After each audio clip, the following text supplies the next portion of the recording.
Le controversé professeur Rao a publié une nouvelle étude sur un dérivé de la chloroquine qui confirme selon lui l'efficacité de ce traitement contre le coronavirus.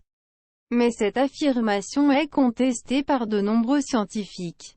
Cette étude publiée en ligne vendredi soir mais pas encore dans une revue scientifique porte sur 80 patients et patientes, dont 80% ont connu une évolution favorable. Selon le scientifique français et son équipe, elle succède à une précédente qui portait sur une vingtaine de malades et avait déjà fait l'objet de critiques sur la méthodologie employée. Nous confirmons l'efficacité de l'hydroxychloroquine, dérivé de la chloroquine, un médicament contre le paludisme, NDLR, associé à l'azithromycine, un antibiotique.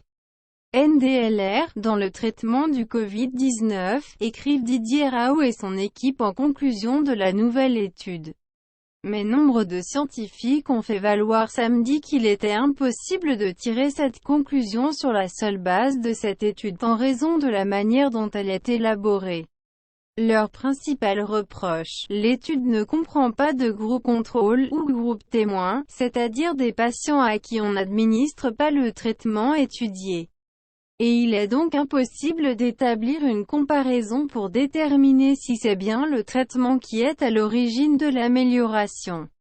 Non, ce n'est pas énorme, j'en ai peur, a ainsi tweeté le professeur François Balloux, de l'University College de Londres. En réponse à un tweet enthousiaste qui qualifiait d'énorme les conclusions de l'étude. C'est une étude sans groupe contrôle, qui suit 80 patients avec des symptômes assez légers. La majorité des patients se remettent du Covid-19, avec ou sans traitement à l'hydroxychloroquine et à l'azithromycine, a-t-il développé.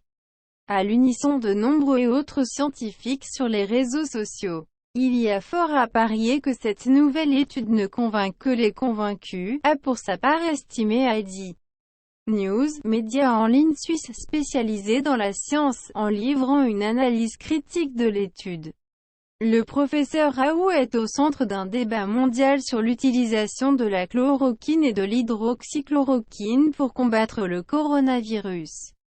Certains médecins, certains pays et des élus appellent à administrer largement de l'hydroxychloroquine, qualifiée de « don du ciel » par le président américain Donald Trump.